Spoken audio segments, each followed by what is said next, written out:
to 20 mile an hour speed. Okay, right angle, so If you were right, we get arrested for it, but and we always know it's the Prince of Wales on his motorbike because he's the only motorcyclist in London who is always accompanied by 6 Metropolitan Police motorcycle outriders. So if they're breaking the speed limit, he's got to keep up with them. So we've got a lot of the embassy buildings in the Belgravia district as well, quite a few nice hotels too.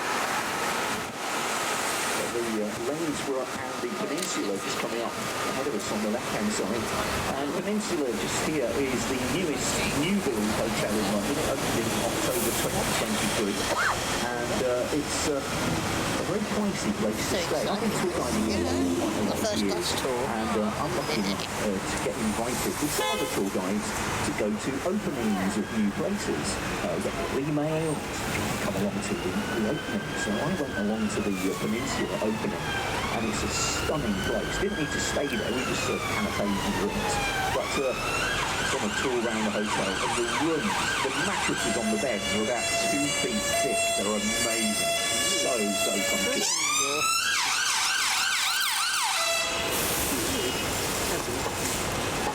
The Ambo group, all the traffic is quickly looking at. Never easy at Hyde Park Corner because this is the busiest roundabout in central London. The amazing thing is, in London we've got loads of buildings and places with different names too. We've got loads of buildings with different nicknames down in the city. And this roundabout, we call it Hyde Park Corner, but that's not its real name. Its real name is Duke of Wellington Place. But even the Metropolitan Police and the traffic reporters on the news refer to it as Hyde Park Corner. You can pretty much go to any Londoner and say, you know, Duke of Wellington Place is blankly at you, unless they were a black cab driver. So we've got 2 war memorials here. We've got the New Zealand and the Australian war memorials in the roundabout area. And on the left-hand side in front of us, we've got the Lanesborough Hotel, which is a very nice place indeed. This used to be a hospital, but it was converted into a hotel many years ago. And it has quite a few suites in there, and the largest of the suites in the Lanesborough is called the Royal Suite. And to stay in the Royal Suite for one night, you would be spending between £25,000 and £29,000 for one night stay. So you can have things to do. Unfortunately, I can't do much of that shaking. Oh, it's all blues and twins this afternoon, isn't it? Awesome, yeah. It goes out. Certainly not doing anybody for speeding, that's for sure. There's the sirens around. In the middle of the roundabout on the right, you've got the Duke of Wellington arch there, the Angel of Peace statue on the top. Off to the left, Hyde Park with Winter Wonderland through there. We'll get a glimpse of more of the Winter Wonderland lights as we go further up Park Lane. And this building on your left-hand side is nowadays the Wellington Museum. It's where the Duke of Wellington, Sir Arthur Wellesley, the Iron Duke, used to live. Now, the address of this building on your left-hand side is very easy to remember. It is simply number 1, London. That is it. Quite a lot of years ago, I was doing a tour around here and somebody asked me why the Duke of Wellington would want to have a house built on such a busy roundabout. I had to tell him that the house was built in 1741 and cars hadn't been invented then. It wasn't a gyratory, it was just wide open fields, which is why it is number 1 London. It was the first house you reach coming into London. Bonking a lot, aren't they? So we're in Park Lane, we've got the luxury of a bus lane. So fingers crossed we get a free flow all the way up to the Marble Arch. This is the busiest and widest road in central London. 6-lane dual carriageway with multiple speed limits. And we've got the Queen Elizabeth, the Queen Mother gates on the left-hand side. National Test Your Car Horn Day today. So the Queen Mum gates on the left-hand side, and the statue of the Piddings to your left-hand side as well. And a lot of people flooding through the gates into the park, going up to the Winter Wonderland. The Winter Wonderland's got 3 admission prices. The best one is £0 if you go in a very off-peak period. If you go in mid-peak or mid-period, it's £5 per person, and if you go in high-peak, it's £7.50 per person. But then all the rides and all the stalls, everything you do in there, the ice skating, the helter-skelter, the big wheel, all those things you have to pay extra for. And it can, I'll warn you, turn into a very, very pricey afternoon. Somebody last year, their what I call a social media influencer. Don't want this TikTok channel. It's a guy and his wife and their 2 kids, and they came to Winter Wonderland last year. They spent over £680 in a 3-hour visit. It's quite extraordinary. So the Hyde Park stretches way off to the left, going in towards Kensington Gardens and taking you down to Kensington Palace and the lovely Serpentine Lakes down there. Over on the right-hand side, the London Hilton Hotel. It's safe to say the views from the Hilton are better than the view of it. It's not the most attractive building in the Mayfair district, but if you go to the Windows in the World restaurant at the top, the views across the park are absolutely spectacular. They really are. So the Mayfair district on the right-hand side is again owned by the Grosvenor family, who own Belgravia. And the head of the Grosvenor family is just 34 years old. He's the richest man in the country under the age of 40. And the guy's twinkling there. He got married last year. Dorchester Hotel on the right-hand side, very grand entrance, an old Aston Martin parked outside.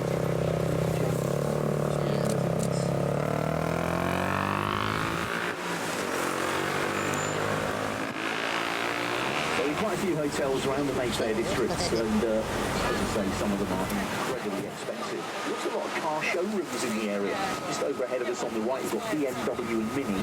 Aston Martin are a bit further up the road as well. But also in Mayfair, we've got Rolls-Royce, Bentley, Range Rover, Bugatti, Ferrari, Lamborghini and the Lotus, along with Porsche on Piccadilly. And then we've got the Brabus refit showroom further up Park Lane as well. So glancing through to your left-hand side, all the rides going on there. Just to clarify, that big wheel you can see is not the London Eye. I was doing a tour a few weeks ago, and they've not opened Winter Wonderland, but they've got all the lights on. There's already an American guy on the bus. Oh my God, the London Eye, it's so big! It's not the London Eye. Yes, it is. It's the London Eye. The London Eye's at the order. That, sir, is the London Eye. Okay, you're the tour guide. It's not the London Eye. It's just a big wheel. That is, of course, the Eiffel Tower over on your left-hand side. I've taken the obvious, the Eiffel Tower. But that's definitely not the London Eye. I was in there I'm joking, it's not really the London Eye. I went on that wheel. That's Yeah, Is it slow one or fast? So heading up towards you Marble ordered Arch. 10 minutes, it's not bad. 10 minutes. Oh, it's been now, oh yeah. Just down here on the left-hand side, if you're driving in London, if you are that kind of lunatic, there is a massive car park underneath the Hyde Park. So you drive down into the basement, way down below the park. There's a huge car park. And a great little restaurant cafe down there as well. But you're not allowed to use it. You're just a member of the public. If you're a taxi driver or a London tour guide, you get to use it, but they don't open it to the general public. If you want to come down to Hyde Park Corner here, or to Speaker's Corner here on the left-hand side tomorrow morning, you get all the political and religious zealots standing on their soapboxes and spouting their rhetoric, and a lot of arguments going on as well. It's always very carefully policed, but it can be quite colourful over here on a Sunday morning, but it's definitely worth a visit. Up over to Oxford Street, grab yourself a coffee and come down and entertain yourself for an hour. Now, just over in front of us on the right-hand side, there's, in my mind, the most moving of all the war memorials in London. This is the Animals at War Museum, because, of course, the animals had no choice to be taken off into conflict, and this commemorates all those poor souls that didn't come home.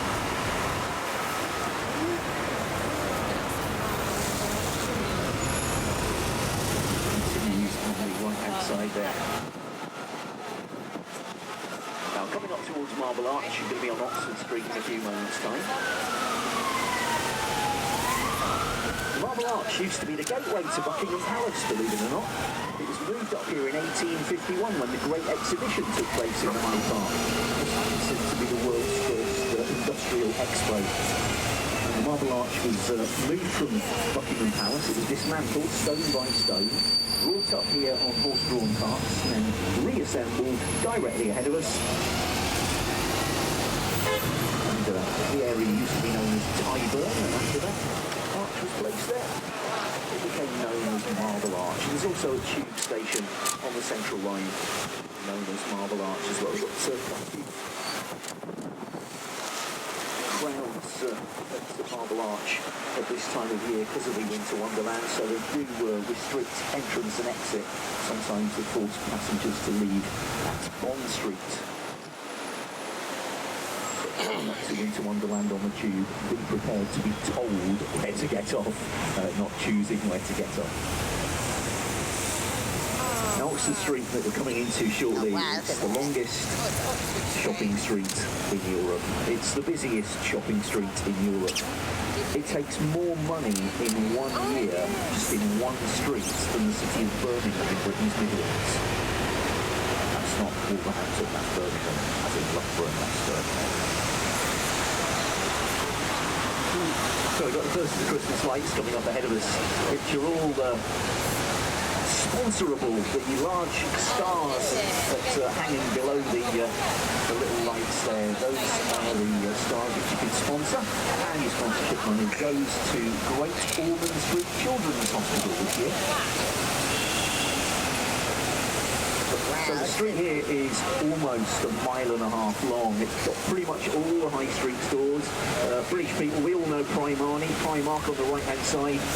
Primark's quality of clothing has certainly gone up a little bit over the years. I used to say that if you've got a Primark gift for Christmas, the item of clothing, provided you didn't wash it, it might last till New Year's Day. Nowadays they're so good they can last killing stuff.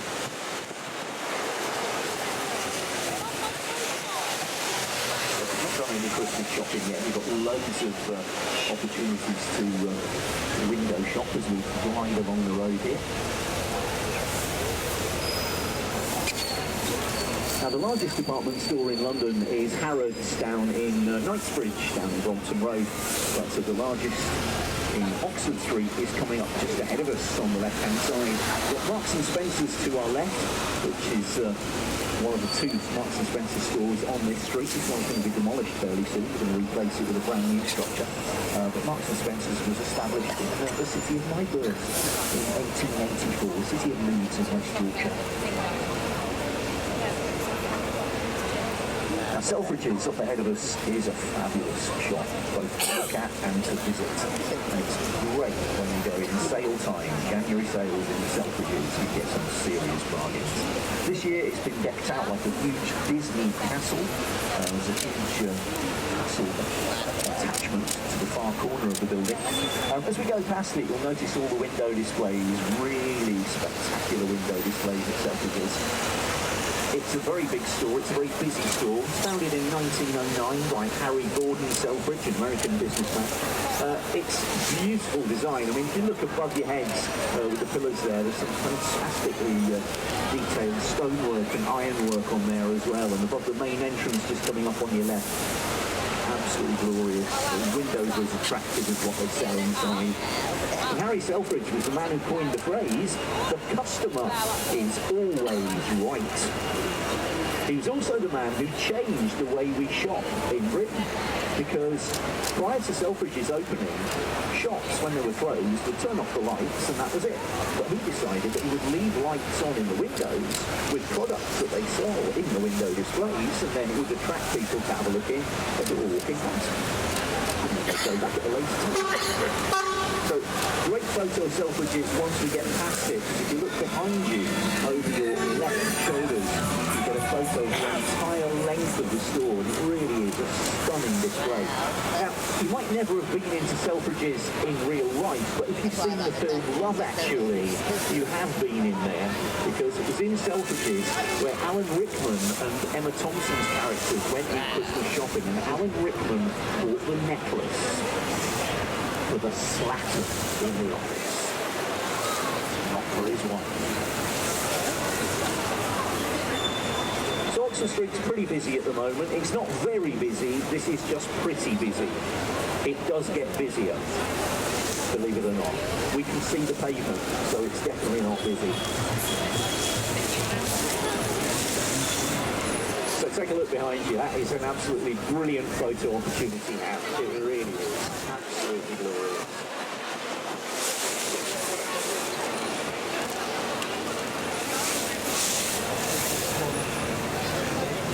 It's going to be a slow process here. A lot of people are blissfully unaware that Oxford Street isn't pedestrianised yet. They are going to pedestrian, or the plans are to pedestrianise this street. So the streets up to the left-hand side take you up into the lovely district of Marylebone Village. Now, if you're looking for Marylebone on a map, you need to look for a strange spelling. Marylebone is spelled Marylebone. So it looks like Mary LeBone, but it's pronounced Marylebone. Same as Leicester Square, Leicester Square, no, Leicester Square. Right, look at this. This is impossible. Gracious. What possible harm can a 16-ton bus do to a pedestrian?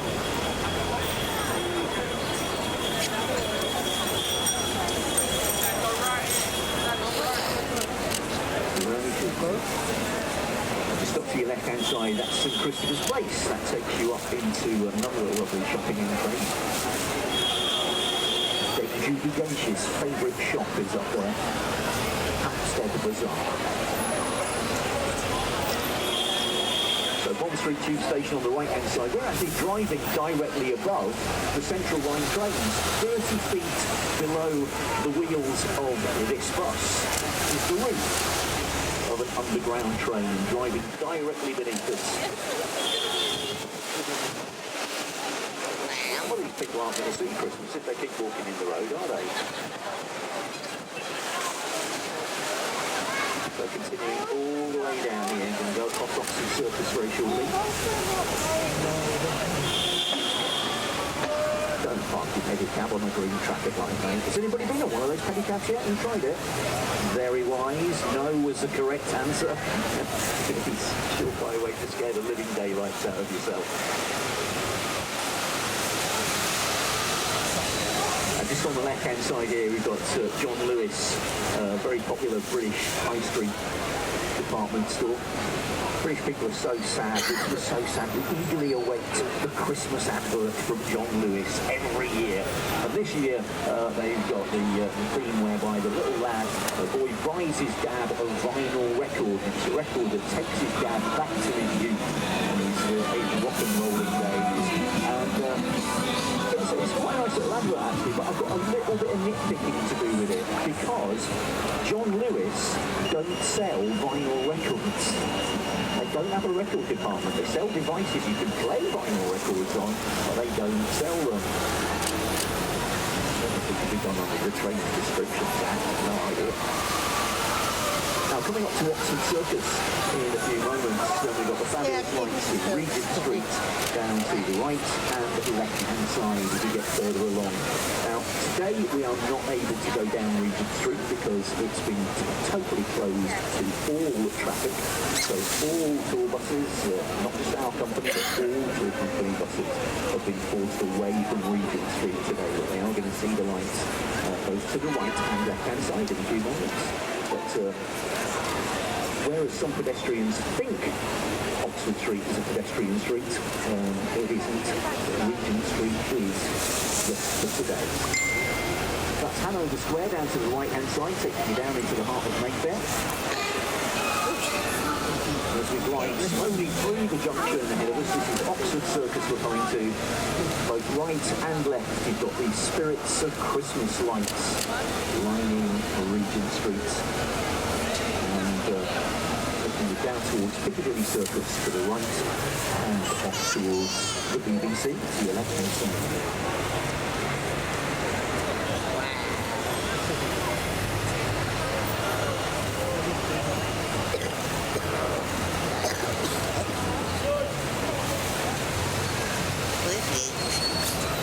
Regent Street, which crosses us here. This was all designed by a man called John Nash, and it's named after the Prince Regent. Prince Regent was a very vain member of the royal family. He became King George IV after the death of George III.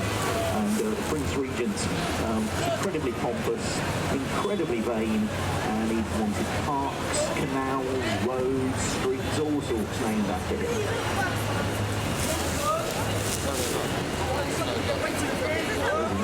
Totally pedestrianised on the right hand side, so no access for any motor vehicles or bicycles or pedestrians.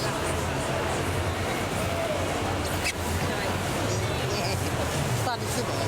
No, I'm going to sit here, it's alright. I'll see. Now, for kids abroad, have you all done your letters for Santa? So I'm going to sit next to you. No, not yet. I mean, you need to do this very quickly because the postal service gets very busy at Christmas, and if he doesn't get his letters with all your requests, then he won't know what to get you. Looking down to your right and left, lovely lights here. Focus those.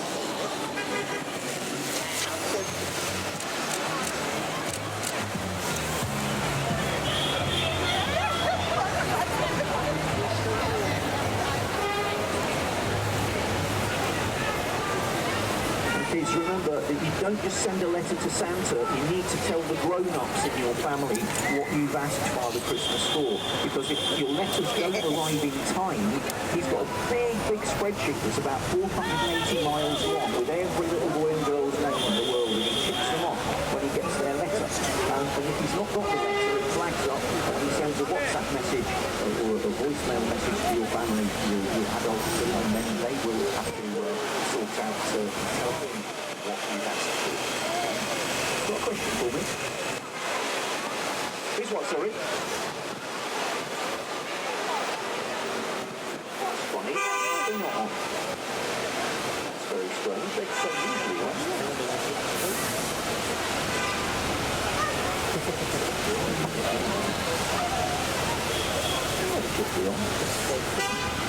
How very strange. Unless somebody's tugged a wire at some point and pulled the cord out, because they are very fragile, but it is switched on, yeah? Very strange. Apologies for that.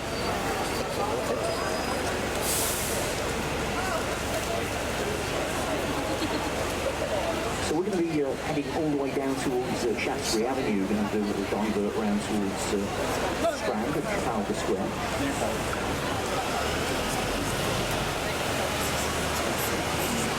The area down to the right-hand side, that takes you into the heart of Soho. Now, Soho is a grown-ups playground. Kids are perfectly okay there during the daytime, but after dark, it's a grown-ups playground. You go to Soho on a Friday or a Saturday night, you're going to see sights you will never unsee, believe me. Very vibrant part of London. The beauty of living in London is that we've got a 24/7 bus service. Our buses run 24/7, 364 days of the year. The only day we don't have any public transport is Christmas Day. So you can crawl out of a nightclub or Ronnie Scott's Jazz Club in Soho and go across down to Fritz Street to Bar Italia, the oldest coffee shop in London. And it's been in the same Italian family's ownership for almost 80 years. Collieri family, great place to go. Get yourself a double shot macchiato at 3:30, 4 o'clock in the morning, and walk down to the tube and get a tube. Perfect. So you've got Dean Street, Wardour Street, Frith Street, Greek Street. And Soho is constantly voted by Londoners the best place in London to go for a night out, whether it's the drinks, whether it's the meal, or whatever you're going to go for. There is something for everybody in Soho. So heading down towards junction with Tottenham Court Road fairly shortly, and making our way down towards the Shaftesbury Avenue area. Shaftesbury Avenue goes all the way from Covent Garden right the way down towards Piccadilly Circus.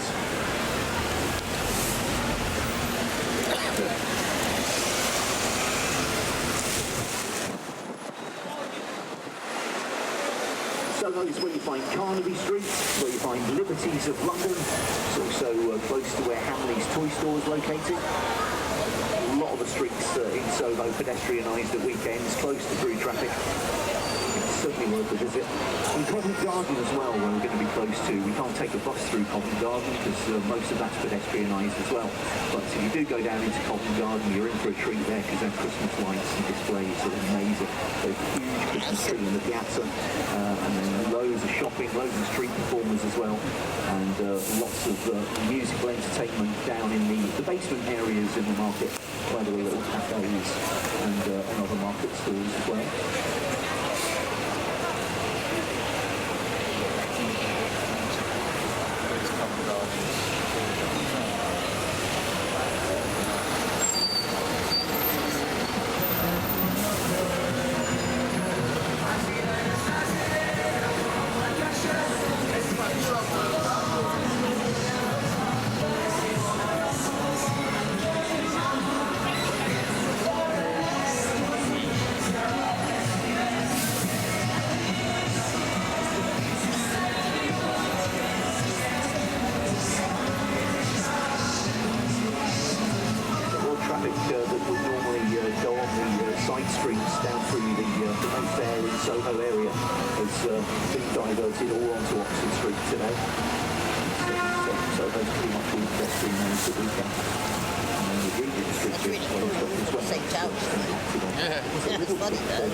Of the street where we've got construction work, like here on the left-hand side, we're not allowed to have Christmas lights in these bits because you're not allowed to attach anything to an unfinished building. It's not been signed off by the building department for Westminster Council. They won't allow you to attach anything to it, so they can only put the lights between the buildings that are fully functional.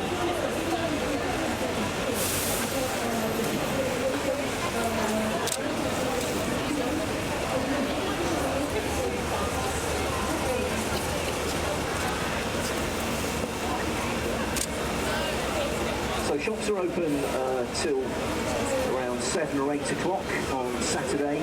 Sundays they close at 6 o'clock. Late night shopping is on a Thursday. Shops are open till 10 p.m. There's Ivan on the bus next door. Evening all.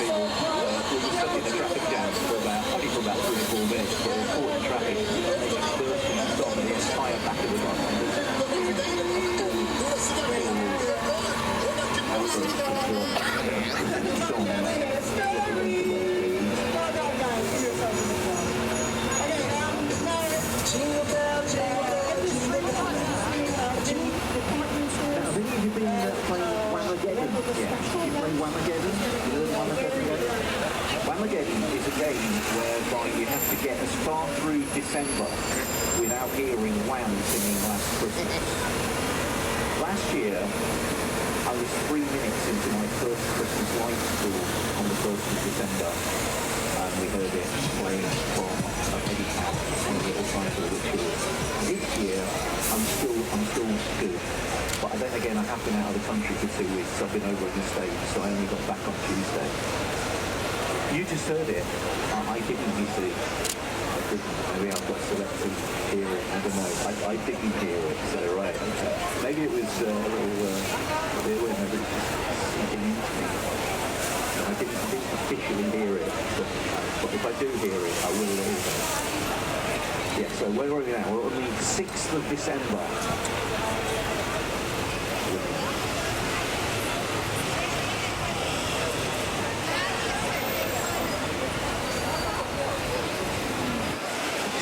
Left-hand side, these little streets take you up again into Marylebone. Some great little restaurants tucked away around the back here. All these streets lead up eventually towards the Euston Road, which gets you up to Euston Station in King's Cross, St Pancras International. cross over Tottenham Court Road in 2 miles. There's a great little street tucked around the back of here called Hanway Street. Fantastic little restaurants. Oh yeah, I can see that lamppost is away from me. Just down to your right hand side, you've got Govinda's, which is the Hare Krishna restaurant, just down on the edge of Soho Square. It's in Soho Square where Paul McCartney's offices are. Paul McCartney from the Beatles. We see him around quite a lot in London because he lives in St John's Wood, and he's a bit of a cricket fan. He lives so close to Lord's, he uses the cricket team, the England cricket team's gymnasium to train. So he just walks down from his house in St John's Wood and goes there. We often see Paul wandering around in Soho. He's very happy to have a picture taken. He can just do it surreptitiously. Just click it and don't annoy him. Don't badger him. Don't go up and say, can I have a selfie, Paul? No, you can't. Very well. I'm walking. So you see, he's quite shy, actually. I met him a couple of times in Soho. He's very affable. When you're doing a walking tour, say hello to people, he won't stop and do selfies with people. He just kind of passes the time and then continues. You never know who you're going to run into in Soho either, because a lot of film ADR studios are in there, recording studios, voiceover studios as well, so you never know what celebrities you're going to run into in the area. So another of the Primani shops over on the left-hand side. 2 Marks and Spencer's, 2 Primarks, only 1 Selfridges. If you do want to go down to Harrods, you need to take the Piccadilly line train, or take one of our orange route buses if you're going to travel on tour buses, until you get down there to Knightsbridge Tube Station, and there is a stop at, or an exit at that stop for Harrods. Who's been to Harrods already? Any of you been in there? Yeah. On this trip or before? On this trip, yeah. It's a great shop to visit. It's absolutely rammed at weekends. No self-respecting Londoner comes shopping in London on a Saturday or a Sunday. We avoid it like the plague. We just would never do it. Best time to come shopping in central London is 10 o'clock on a Monday morning. The shops don't open till 10 o'clock, so you're first through the door. Easy shopping experience. Now, even though this road is almost 1.5 miles long, there is, believe it or not, only 1 pub in the entire length of Oxford Street. Just everything on the left-hand side. There are plenty on the side streets nearby, though.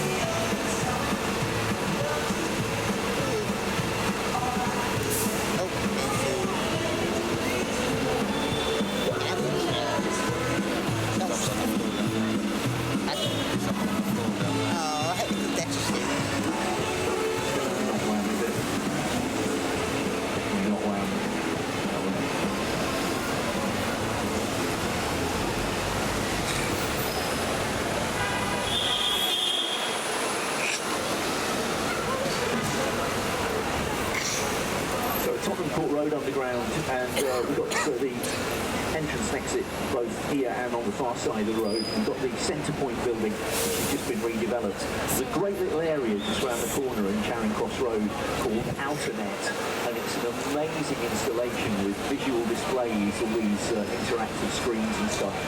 They have music gigs down there, free music concerts, and they have little sort of meet and greet things with various musicians and such like, and internet sort of influencery people. But it's a very, very youth-orientated area, and there's a couple of great music venues down there. The Lower Third is one of those, and that's tucked on Denmark Street, which is just round the corner on the right. See the Outernet just over there on the right-hand side. The crowds inside it, the screens outside and in. Soho Place, theatre down to the right-hand side as well. Charing Cross. Trafalgar Square. That's going to be a little bit later.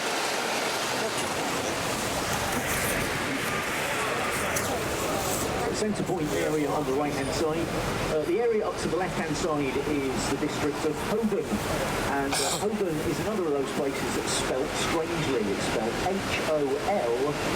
So it looks like Holborn, but it's pronounced Holborn. Got Bloomsbury close by where the British Museum is located. It's free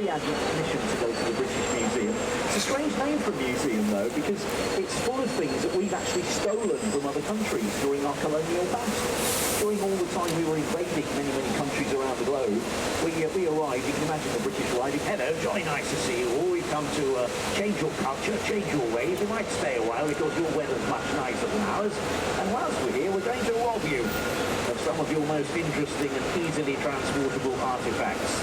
We're going to take them back to Britain on ships and put them in a museum, which for comedy value we'll call the British Museum. So here we go, coming down towards Shaftesbury Avenue now. Can you put the roof off? Oh, fuck right down there. The one-day musical on the Shaftesbury Theatre. One day.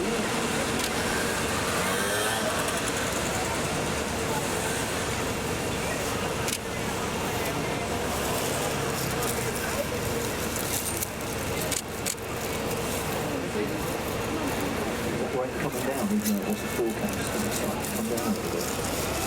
Spitting there, isn't it? People on the front of the bus, you're probably wondering why we don't have windscreen wipers on those windows in front of you. And I'll tell you, there's a very, very good reason. Overhanging trees in city centres. If we drive down a street where there's no hanging tree, we clatter the branches all the time on the buses just because of the height and the low-hanging branches. And if we had windscreen wipers on those windows and a branch caught onto the wipers, it would cut out all the electrics on the entire bus. Anybody seen the Live Aid musical? I've not been to see it yet. Apparently it is really good. Anybody remember Live Aid? I remember it very, very well. I was a student and we were watching it on the telly. Joys of being an old man. Yes, I remember when I was a youngster. Now, the Covent Garden area, which is very close to us, has got 15 theatres, all within 5 minutes walk of each other.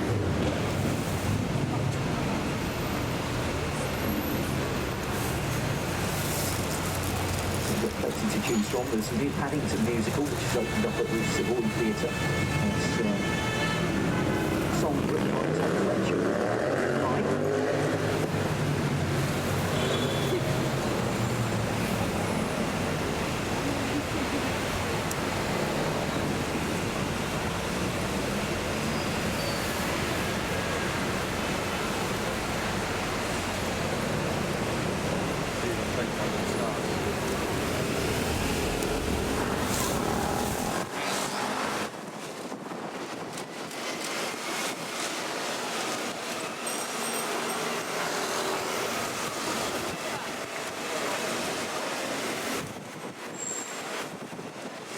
Into anime and cartoon stuff. There's a great shot to steer on the right-hand side.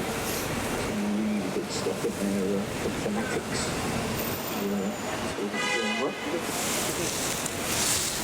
The bit of planet down here as well. Off down to your left-hand side, that is one of the pedestrianised streets in Covent Garden. That takes you all the way down to the Piazza. Endell Street, Neal Street,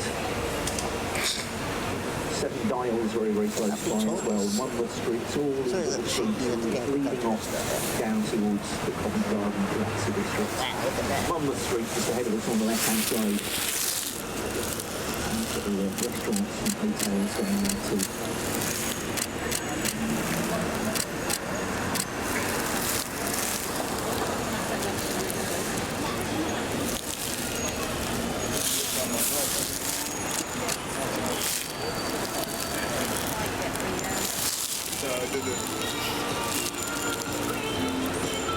They spoiled the choice in Covent Garden with restaurants and cafes, so many different places for every taste and every budget. And great little places all around here. And the old French hospital here on the left-hand side, which is now a luxury hotel.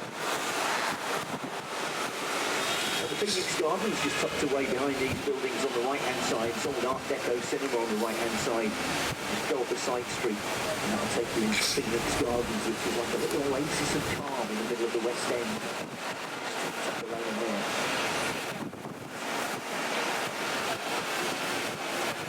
coming up to Cambridge Circus here. And if you're a Harry Potter fan, ahead of us on the right-hand side of the road is the Frank Matcham designed Palace Theatre, where Harry Potter and the Cursed Child is being staged. And that's Soho across to the right-hand side. Michael Jackson musical at the Prince Edward Theatre on Old Compton Street there. This is Charing Cross Road that we're crossing here, coming all the way down Shaftesbury Avenue, skirting Soho, which is now on the right-hand side of us. And we've got masses of theatres down here, got the Curzon Cinema as well, one of the London independents. So up to the right-hand side.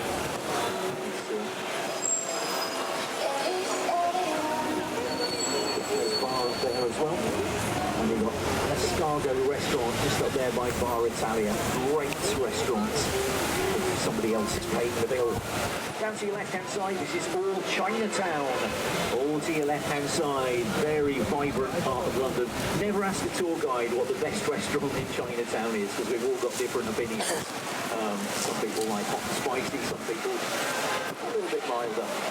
For me, it's all the Szechuan cuisine. More of Chinatown off down to your left-hand side. Soho up to the right, so Water Street, where all the recording studios are, and the song Home Bombing Wardour Street by The Jam, and Les Mis here on the right-hand side. Look at the crowds down there on your left-hand side, absolutely chock-a-block.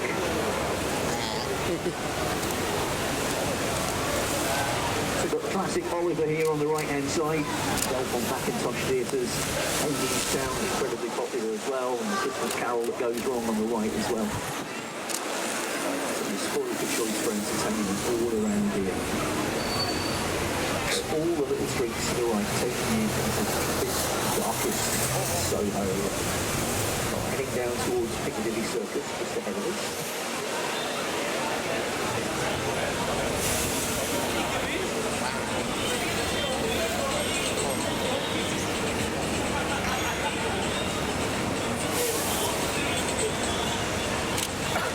Soho is always busy at weekends, but at this time of year it's even busier, particularly Mondays to Fridays when a lot of companies have their works parties in Soho. So it does get a little bit crazy.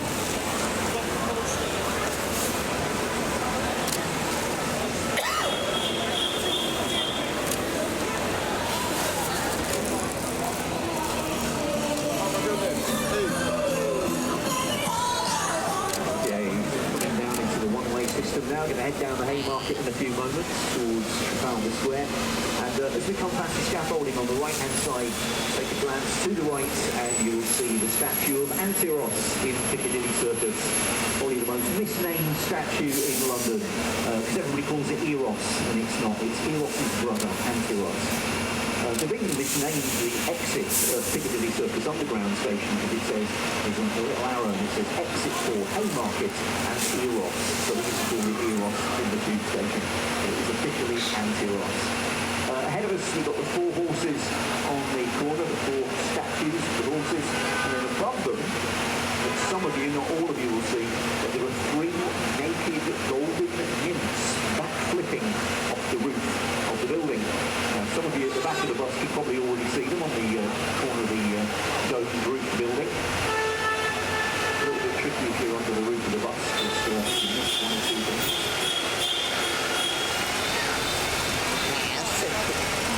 So Piccadilly Circus and Antiros and all the crowds there on the right-hand side.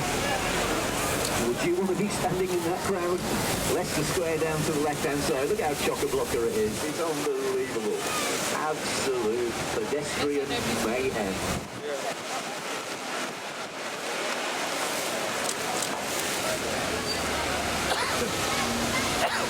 Nobody in their right mind would bring a car into London on the weekend. There's no need to have a car if you live in London, really.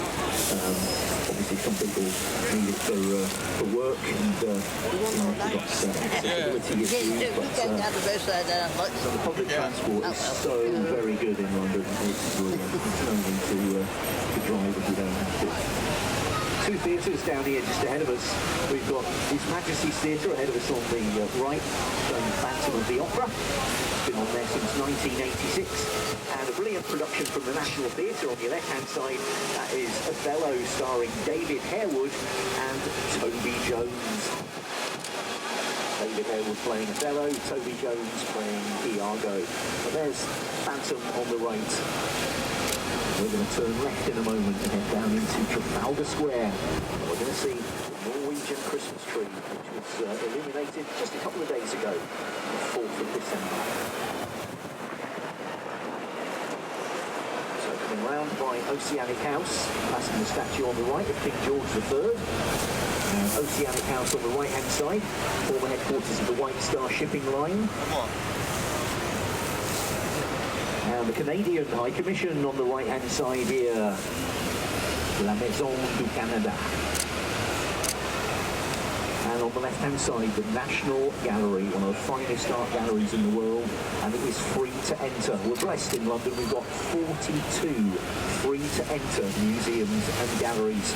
Outside the gallery in Trafalgar Square here, we've got the Christmas market. Looking over to your left-hand side as we come into Trafalgar Square, there is the annual gift from the people of Norway. You get a lot of people complaining about that tree, saying, "No, it's not very big. It's a bit skinny. I don't like the way it's trimmed." The reason it's trimmed the way it is because A, it's a Norwegian spruce, and B, it's trimmed in the traditional way Norwegians would trim their Christmas tree. We wrap lights around the tree, Norwegians drape them down it, and it's an annual gift from the people of Norway, given to us every year to say thank you for harbouring the Norwegian royal family and government during World War II. And they stayed in London, and that's the gift they send us every single year.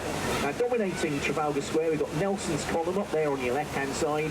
It's got the 4 lions at the base of it, which, if you look closely at them, they're more like hybrids of lions and dogs, because they look like lions with the head and the mane, but their paws are very narrow, and they're sitting the way a dog would sit, not the way a lion would sit.